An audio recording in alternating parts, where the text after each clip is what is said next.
बोलो श्री प्राणनाथ प्यारे की जय। बोलो श्री सतगुरु महाराज की जय। प्रणाम जी सुंदर साथ जी।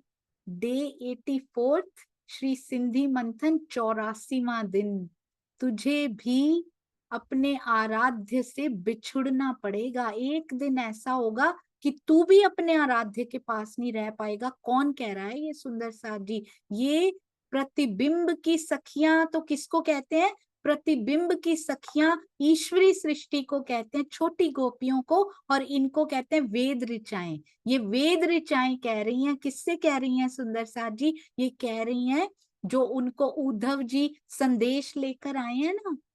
ये सिंधी मंथन में खटरुती मंथन जो हो रहा है ना, ये उसकी बात हो रही है कि वो कह रही हैं कि जैसे मैं बिछड़ी हूं ना, जैसे ये सड़नसी जैसे वचन तू लेकर आया और मुझे जला रहा है ना उद्धव, तुझे भी अपने आराध्य से एक दिन बिछड़ना पड़ेगा। और कैसे इंद्रावती जी से जोड़ के इस बात को हमारे स्वामी जी बताते हैं कि इंद्रावती ये वचन किनके लिए कह रही हैं कि हे बालबाई, आपने मेरे साथ ये जो ऐसा किया ना, आपको भी जुदाईगी सहनी पड़ेगी। जब देवचंद्र जी तन छोड़ जाते हैं तब भी जुदाईगी सहनी पड़ती है। और पहले भी बालबाई के द्वारा ऐसा करने पर जो देवचंद्र जी प्रणाम स्वीकार नहीं कर रहे, तो सोचिए उनके हृदय पर भी क्या बीत रही होगी। क्या अपने धनी को इतना दुखी देखकर क्या बालबाई प्रसन्न रह पाती होंगी कि इस दुख के पीछे का कारण कौन है? हमने हमेशा उस नजरिए से इस घटना को देखा है सुंदर साथ जी कि 4 वर्ष की जुदाईगी मिहिर राज ठाकुर जी की, इंद्रावती जी की हो चुकी है। वो दूर हैं, एक शहर में रहते हुए 2 वर्ष दूर हैं, और फिर तो धरोल चले गए हैं, 2 वर्ष और दूर हैं। तब ये शट ऋतु का वर्णन आता है कि मैं तो विदेश में बैठी हूँ। पिया आप विदेश में बैठे हो मेरे धनी, मेरे सतगुरु, और मैं आपसे मिल नहीं पा रही हूँ। विदेश मतलब धरोल चले गए हैं। हमने इस नजरिए से तो इस घटना को बहुत बार देखा है सुंदर साथ जी। क्या देवचंद्र जी की दृष्टि से जरा घुमा के देवचंद्र जी के पास चल के देखिए, उनके हृदय पर क्या बीत रही है। मिहिर राज का कोई कसूर नहीं है, उनको पता है। क्या वो नहीं तड़पते होंगे? क्या ये 9 साल की जुदाईगी सुंदर साथ जी, 5 साल, फिर 2 साल, फिर 2 साल, यानी 5 साल और 4 साल, 3 से लेके 1703 से क्या आ चुका है सुंदर साथ जी? 1708, और फिर 5 साल वहां, और फिर 1712 हो चुका है। अभी तक मिल नहीं पा रहे। 9 साल की ये जो, ओहो, कितनी बड़ी जुदाईगी। मिहिर राज तो नहीं सहन कर पा रहे, पर जिसके अंदर आवेश स्वरूप लीला कर रहे हैं वो कैसे सहन कर पा रहे हैं, जबकि उनको पता है कि इसका कोई कसूर नहीं है। बस कारज कारण बनाए जा रहे हैं। उनको विरहा में लेकर जाना है, उस भट्ठी में तपाना है कि वो खड़ी हो सके इंद्रावती की आत्म, क्योंकि उनको अक्षरातीत की शोभा मिलनी है सुंदर साथ जी। कितना कम समय सतगुरु के साथ बिता पाए हैं मिहिर राज जी। आपने कभी सोचा है? एक ही शहर में रहते हुए पहले तो धनी के लिए विरहा करना शुरू करते हैं, और सारे विकार मिटाने के लिए आहार भी कहते 2 पैसे जितना कर देते हैं। पैसे जितना आहार, सूख के कांटा शरीर होता जा रहा है। वही बालबाई कहती हैं इनकी जान बचा लीजिए, इनका भाई तो तन छोड़ चुका, अब ये भी ना छोड़ दें। भेज दिया जाता है उनको अरब, गांगजी भाई के भाई, खेता भाई के पास। इधर देवचंद्र जी पे क्या बीत रही है, क्योंकि क्या इंद्रावती से दूर होना चाह रहे हैं वो? अंदर बैठा आवेश स्वरूप क्या इंद्रावती से दूर होना चाह रहा है? चाहे उन्हीं के धाम हृदय में भी बैठे हैं, पर अभी अव्यक्त रूप से बैठे हैं, अभी व्यक्त होने का समय आया नहीं है सुंदर साथ जी। तो सोचिए बाल बाई के साथ क्या वो वैसे ही बात कर पाते होंगे धनी श्री देवचंद्र जी, क्योंकि उनको पता है कि जाहिरी कारण तो यही बनी है कि मैं प्रणाम स्वीकार नहीं कर सकता उनकी। क्या वो वैसे का वैसे ही बात कर पाते होंगे? क्या बाल बाई को अंदर से कचोटता नहीं होगा कि मेरी वजह, मैं कारण हूं कि आज मिहिर राज वहां तड़प रहा है और देवचंद्र जी मेरे सतगुरु यहाँ पर तड़प रहे हैं। उस बात का वर्णन सुंदर साथ जी इन चौपाइयों में किया जा रहा है। और कहाँ पे इतनी सुंदर चौपाइयां और ऊपर से इतना सुंदर टीका जो स्वामी जी ने कर दिया। आइए उनके शब्दों में ही देखते हैं कि कह क्या रहे हैं स्वामी जी इसके बारे में। ये देखिए कहते हैं उल्लाहना भरे स्वर में कैसे गोपियां करती हैं, पूरी चिट्ठी के टुकड़े टुकड़े पत्र के करके, और कहते हैं श्री कृष्ण ने लिखकर भेजा है, लगता है मथुरा वासिनी रूपसियों के प्रेम में आसक्त हो गए हैं, इसीलिए उद्धव को भेजा है आपने। इंद्रावती जी भी कहती हैं बिहारी जी मेरे प्राण प्रियतम, जब बिहारी जी मेरे पास आपका संदेश लेकर आए और उन्होंने कहा मिहिर राज सदगुरु महाराज तो तुम्हें जरा भी याद नहीं करते। उद्धव यही कह रहे हैं आके वो भी कि जरा भी याद नहीं करते तुम्हें, ना तुम्हें चाहते हैं। कुछ समय के लिए मैं भी अचंभित सी रह गई। इंद्रावती कहती हैं क्या सचमुच ऐसा हो सकता है? मेरे आराध्य मेरे सर्वस्व क्या मुझे छोड़ सकते हैं? क्या सतगुरु महाराज आत्मिक संबंध से भी ऊपर बाल भाई हो गई या बिहारी जी हो गए? आत्मिक संबंधित तो मैं हूं आपका। मैं तो अब तक यही मानती रही, इंद्रावती सखी कहती हैं कि मेरा और आपका अनादिकाल से अटूट संबंध है और अनंत काल तक रहेगा, क्योंकि अंदर की कड़ी उनकी जुड़ी है। सुंदर साथ जी अभी भी पूरी पहचान नहीं है, अभी भी ये नहीं पहचाना है कि उनके अंदर बैठा कौन है। रे उद्धव तू भली रे वधामणी लाव्यो, कहते हैं गोपियां व्यंग्य पूर्वक उद्धव को आड़े हाथों ले रही हैं। कहती हैं उद्धव तू तो हमारे लिए अच्छी बधाई लेकर आया है, हमारे काजे सूली ने साणसियो लई आव्यो। तू ज्ञान की पिटारी के रूप में हमारे लिए फांसी की सणसी लेकर आया है। फांसी सुना दी है तुमने तो हमें कि कृष्ण को छोड़ दे, क्या रोम रोम से उसको निकाल कर फेंक दे? कैसे करें उद्धव, ये क्या कह दिया तुमने? हमारे कन्हैया को व्रज से मथुरा ले जाकर भी अक्रूर जी ने हमें उतना दुखी नहीं किया जितना तुमने कर दिया है। वो लेकर गए थे, कम से कम कृष्ण ने वादा तो किया था 4 दिन बाद ले आऊंगा। वो क्षण कैसे रहे होंगे सुंदर साथ जी, रोम रोम में से कोई निकाल के ऐसे लगाओ दूर कैसे जा रहे हैं हमसे। कहते अक्रूर इतने बुरे नहीं लगे हमें जितना तू बुरा लग रहा है उद्धव। जितना तुमने अपने निराकारवाद के भाषण से हमें दुखी कर दिया ना, इतना तो अक्रूर जी भी बुरा नहीं किया था उन्होंने भी। तुम्हारा ये प्रवचन रूपी कलश अक्रूर के कार्य से भी अधिक कष्टकारी है। उद्धव ते तो अक्रूर पर इंडूरे चढ़ाव्यो, तुम तो उसके भी ऊपर चढ़ गए, तुमने तो और बुरा कर दिया। उद्धव ते दुखड़ा घणूज दिखाव्यो, घना दुख तुमने हमें दिखा दिया। आज तो ऐसा लग रहा है, पहले तो अक्रूर जी पे हम नाराज थी कि हमारे कृष्ण को दूर ले गए, पर तुमने तो और ही काम खराब कर दिया, जला के राख कर दिया तुमने आज। इंद्रावती जी कहती हैं हे बालबाई, ये शुभ सूचना लेकर आई है कि मुझे सतगुरु महाराज ने बुलाया है, किंतु ये मेरे लिए, ये जब बालबाई दोबारा जाती है ना सुंदर साथ जी सूचना लेकर, पर ये मेरे लिए फांसी की सड़ंसी के समान कष्टकारी है। आपका ये संदेश तो कहते अक्रूर से भी बुरा है। यहाँ अक्रूर कौन है? बिहारी जी।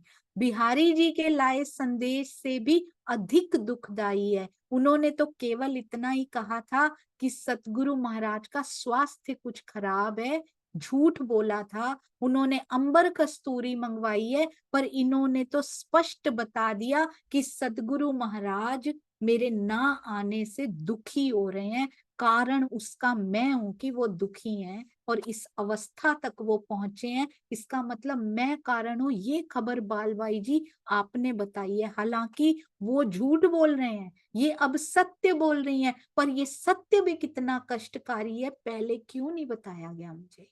कितना दर्द हो रहा है सुंदर साज, मिहिरराज जी के अंदर कितनी पीड़ा हो रही है इंद्रावती सखी को कि मेरे कारण से, कभी कारण नहीं बनना, सतगुरु के दुख का कारण नहीं बनना, किसी सुंदर साथ के दुख का कारण नहीं बनना। सुंदर साथ जी बनना है, नहीं बन सकते सुख का कारण, इट्स ओके, थोड़ी देर रुक जाइए, कोई बात नहीं, पर दुख का कारण कभी मत बनिएगा। किसी को ठेस लग गई, इतनी सी भी लग गई, तो सारा किया कराया विफल हो जाएगा। सुंदर साथ जी इस बात का बहुत ध्यान रखना है। हम कभी कारण ना बने मेरे पिया के हृदय के अंगों के दुख का कारण, यानी कि उनके हृदय को तकलीफ हो रही है, एक अंग को भी तकलीफ होती है तो मेरे पिया के हृदय को दर्द दे रहे हैं हम। बस ये सोच लेना कि ये सुंदर साथ चाहे वो कुछ भी कर रहे हो, हमने किसी के दुख का कारण नहीं बनना। सुंदर साथ जी कहते हैं मेरे ना आने से बहुत दुखी हो रहे हैं, मेरे कारण सतगुरु का दुखी होना असहनीय है, यानी कि अक्रूर से भी बुरे उद्धव लग रहे हैं, यानी कि बिहारी जी से भी बुरी उनको बालबाई जी इस समय लग रही हैं कि ये क्या कह दिया आपने, मुझे पहले क्यों नहीं बताया गया है। और ज्यादा दुख बढ़ता जा रहा है उनके अंदर। रे उद्धवड़ा तू एटलू जान निर्धार, ये श्योरली तुम जान लो, निश्चित रूप से कैसी बात कर रही हैं, उनसे उधवड़ा करके बात कर रही हैं सुंदर साथ जी। निश्चित रूप से तुम ये जान लो, उद्धव तूने नथी रे बीक करतार, तुम्हें करतार का बिल्कुल डर नहीं है, तुम्हें परमात्मा का जरा भी डर नहीं है। एणी मते पामीस नहीं तू पार, कहते तुम कभी पार नहीं जा सकोगे, इस प्रकार की मत से, बुद्धि से तू कभी पार नहीं पा सकेगा, तू पण तारा धनी सो, ये उसको बद्दुआ दे रही हैं सुंदर साथ जी। तुमने कहा कृष्ण से अलग हो जाओ, सुन भी नहीं पा रही है सुंदर साथ जी, कौन? वेद ऋचाएं सुन नहीं पा रही हैं, प्रतिबिंब की गोपियां सुन नहीं पा रही हैं, और भी ईश्वरी सृष्टि 36,000 के साथ खेल कर गए हैं इस बार, कोई सुन नहीं पा रहा कि कृष्ण को छोड़ दो, कैसे निराकार को मानो, क्या पड़ा है इसकी भक्ति में, ये बोल रहे हो तुम। कहते हैं जैसे हम बिछड़ी है ना, तू पण तारा, तू भी बिछड़ेगा, धनी सो बिछड़ी स अवार, तू भी बिछड़ेगा जैसे हम बिछड़ी हुई हैं। और तू कहता है अभी तो दूरी इतनी है उससे, और अब तुम कह रहे हो कि मैं अपने रोम रोम से उसको निकाल के निराकार को भर लूं, कैसे करूं मैं? ओ श्याम, कैसे रो रही हैं सुंदर साथ जी, साथ साथ आपने देखा, इसको मिस नहीं करना, साथ साथ फिर उसी को पुकार रही, उसी श्याम को पुकार रही हैं। ये किस उद्धव को भेज दिया हमारे पास? सोचिए इंद्रावती कितना, इंद्रावती ठाड़ी करे रुदन, उन उसके रुदन के कारण और भी रहे होंगे सुंदर साथ जी, कारज कारण तो होते हैं ना, रो तो रही है, विरहा में रो तो रही है, पर उसका कारण कौन कौन बन रहा है उसको रुलाने का? उद्धव क्रूर सब बन रहे हैं, बिहारी जी, बालबाई, हम ना कारण बने सुंदर साथ जी, कभी कोई रुदन ना करे सखी कि उसके कारण पे हमारा नाम लिखा हो कि इसकी वजह से उसका रुदन हो रहा है, कभी माफी नहीं मिलेगी, बहुत पीछे चले जाएंगे, वो सखी तो चलती चली जाएगी, पर हमारी आत्म जागृति का रास्ता करते रहिए प्रयत्न, बैठे रहिए चितवन में, नहीं होगी, दिल दुखा के चितवन में बैठेंगे। स्वामी जी की एक बहुत सुंदर चर्चा सुनी मैंने, 1 घंटा, 2 घंटा, 3 घंटा, तो क्या 4 घंटा चितवन में बैठ जाओ, दिल दुखा दुखा के बैठे हैं, रहनी ऐसी करके बैठे हैं, चितवन नहीं लगेगी सुंदर साथ जी। कहते हैं बैठते हैं, फिर उसके बाद वही निंदा चुगली द्वेष, ये आगे बढ़ गया, उसको पीछे खींच लो, इनको ये मिल गया, मुझे नहीं मिला, मैं ऐसा कर लूं, मैं आगे। कुछ नहीं मिलेगा। बोले चितवन वेस्ट कर दी आपने, क्योंकि 4 घंटे पर बाकी के 20 घंटे भारी पड़ गए सुंदर साथ जी। चितवन में लगेगी कैसे? वही विचार तो बार बार प्रवाहित होते रहेंगे जो पूरा दिन हम किया करते हैं। तो पूरे दिन की दिनचर्या को संभाले बिना, उसको ठीक किए बिना इसका फल नहीं मिलेगा। बैठिए, बैठने की प्रैक्टिस हो जाएगी, जीव को प्रैक्टिस होगी थोड़ी थोड़ी, पर जो चाहते हैं वो नहीं मिलेगा सुंदर साथ जी। बैठिए, जीव को, मन को तब तक सेट करना शुरू कीजिए, रोज की प्रैक्टिस हो। साथ साथ रहनी पे चेक कर लीजिए सुंदर साथ जी, साथ साथ बढ़ जाएंगे आगे। जो पाना चाहते हैं, पिया के दर्शनों को चाहते हैं, वो मिल जाएंगे। कहीं ऐसा ना हो कि इन छोटी छोटी कमियों की वजह से रह ना जाए सुंदर साथ जी। बहुत कम श्वास, कितने तो बीत गए। कितना सोचिएगा आज बैठ के, कितने परसेंटेज बचे हैं हमारे पास, कितनी एवरेज एज होती है, एवरेज ही लगा लीजिए। वैसे तो पता नहीं होता आजकल कौन सा क्षण लास्ट घड़ी हो, कोई नहीं पता होता, पर एवरेज एज भी अगर कर लीजिए, सोचिएगा कितनी जिंदगी बीत गई, कितना जीवन बचा है। क्या उसमें भी यही सब करके खराब करना है? कारण दुखों के ही बनना है सबके। राजी तो पहले ही कह रहे हैं, यहाँ माया के वैसे ही इतने दुख परेशान कर रहे हैं मेरे सुंदर साथ को, ऊपर से हम भी कारण बन जाएं सुंदर साथ जी। सुख का कारण बनिए, प्रेम का कारण बनिए। आप देखिएगा आपकी राह कितनी आसान, कितनी जल्दी आगे बढ़ते जा रहे हैं, क्योंकि हम सुंदर साथ के आनंद का, प्रेम का, सुख का कारण बन पा रहे हैं। बन सकते हैं तो इसका मतलब हमें पिया दे रहे हैं, तभी तो बनेंगे। अगर हमें पिया, हमें मिल ही नहीं रहा कुछ, हम बैठते ही नहीं, हमारा नजरिया, हमारा दृष्टिकोण ही सही नहीं है, तो हमें मिल ही नहीं रहा, तो हम बांटेंगे भी कैसे? तभी तो दुख बांटते फिरते हैं। फिर ठप्पे लगाने बंद कर दीजिए सुंदर साथ जी, कि बहुत आनंद आया। अगर आया तो दिया क्यों नहीं किसी को? अगर आनंद और प्रेम अंदर प्रवाहित होने लगा है तो मुख से भी वही निकलेगा, हृदय से भी वही निकलेगा, कंठ पर भी वही आएगा। ऐसा नहीं होगा कि हृदय में जहर भरा हो और मुख ऊपर से मीठा बोल रहा हो, बस मत कीजिए। सुख के कारण बनेंगे। क्या कह रहे हैं? निश्चित रूप से जान लो, तुम्हें डर नहीं है। कहते इस बार देख लेना, तुझे भी अपने आराध्य से बिछुड़ना पड़ेगा। ऐसी ऐसे वचन अपने मुख से निकालती हुई वो गोपियां, क्योंकि दर्द हो रहा है अंदर। कोई कोई कहने में भी सुंदर साथ जी, शब्द में भी मुझे कृष्ण से अलग ना कर दे। ओहो, ये प्रेम, ऐसा प्रेम भी कर पा रहे हैं हम आज? अपने धनी से ऐसा प्रेम भी कर पा रहे हैं? हमें तो कोई भी कहता है माया का ये कष्ट आया, जाओ ये कर लो ठीक हो जाएगा, अलग कर दिया उसने धनी से हमें, कि तुझे उस पे विश्वास नहीं है ना, इधर चली जा। ये दूसरे शब्दों में समझ लीजिएगा, ये स्पष्ट होता है इससे। उन्होंने कहा जरूर आपको, ईमान की चेकिंग उसी टाइम हो गई, यदि दिल ने यस बोल दिया कि हाँ मुझे कष्ट आया, मैं तो वहां जाऊंगी, रहूंगी पिया तेरी ही अंगना, नहीं रहे सुंदर साथ जी। अंदर से वो डिगा के चला गया और आप डिग गए, आप चले गए वहां पे, तो जरूर खड़े रहिए। कोई परिस्थिति डिगा नहीं सकती हमें, यदि विश्वास, ईमान की राह पे चल पड़े हैं, समर्पण कर चुके हैं, कर रहे हैं, करने वाले हैं, तो ये दिखाता है कि हम किसी परिस्थिति में डिगते नहीं है। इस चौपाई के चौथे चरण में धनी का भाव श्री कृष्ण जी से लिया जाएगा। यद्यपि देखिए कहाँ पे धनी आया था, ये देखिए चौथे चरण में, तू पण तारा धनी सो।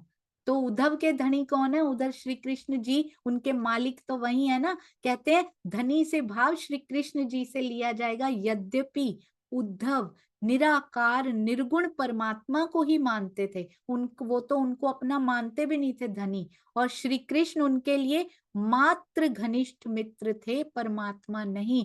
किंतु गोपियों ने अपने भाव से, क्योंकि वो प्रियतम कहती हैं, कितना सुंदर है ये, क्योंकि वो प्रियतम कहती हैं तो उद्धव का भी प्रियतम ही कह रही हैं वो। इसका मूल कारण ये है कि वे श्री कृष्ण से परे अन्य कोई है ही नहीं जो धनी हो सकता हो। वाह राज जी, हम मानते हैं ऐसा सुंदर साथ जी। हम कैसे, हमारा ईमान का महल कैसे चूर चूर हो जाता है, वो श्री कृष्ण से परे किसी स्वरूप को नहीं मानती सुंदर साथ जी। हम पिया जी से परे कैसे मान लेते हैं जब हम चले जाते हैं कि ये सही कर सकते हैं, मेरा पिया नहीं कर सकता। तो कैसा विश्वास है ये। प्रतिबिंब की गोपियां वेद ऋचाएं बहुत कुछ सिखा रही हैं सुंदर साथ जी हमें, कैसे खड़े रहना, कैसे बसाना है उसको रोम रोम में, उसको बसाकर एहसास करना है कि मेरे पल पल मेरे साथ नहीं है वो। ये तो बहुत छोटी बात है, मैं उसके साथ हूं हर समय, और मैं जहां देखूं मुझे श्याम नजर आता है। क्यों श्याम पीयू पीयू करी रे पुकारूं, और मैं हर समय उसको ही पुकारती रहती हूँ, वो मुझे ही देखता रहता है।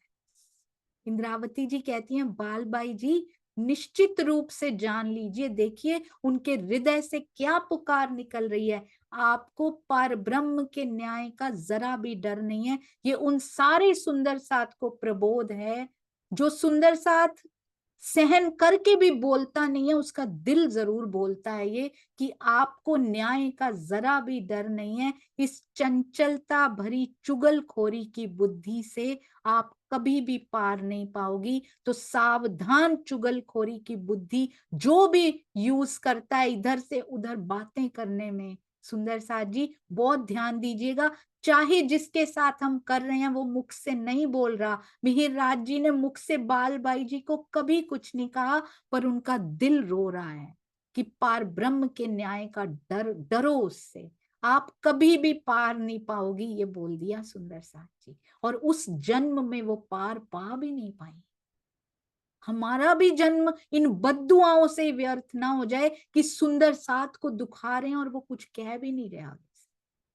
अरब से मेरे लौटने पर आपने ही, ये सारी बातें याद हैं उनको, वजीर और सदगुरु धनी श्री देवचंद्र जी से झूठी चुगली की और मुझे धनी के चरणों से अलग कर दिया। मेरी तरह आपको भी धनी के चरणों से दूर होना पड़ा था। ये कब हुआ था सुंदर साथ जी? जरूर दूर हुई होंगी, जरूर देवचंद्र जी उनसे भी बात नहीं करते होंगे। और सुंदर साथ जी उसके बाद धनी श्री देवचंद्र जी ने जब तन छोड़ दिया था, तब भी बाल बाई को कितना अंदर फील भी होता होगा कि मेरी वजह से मैंने इन दोनों को अलग रखा था, और आज देखो कैसी चर्चा ये कर रहे हैं। बाल बाई को अंदर से तो पता था ना सुंदर साथ जी की कौन सी शक्ति लीला कर रही है।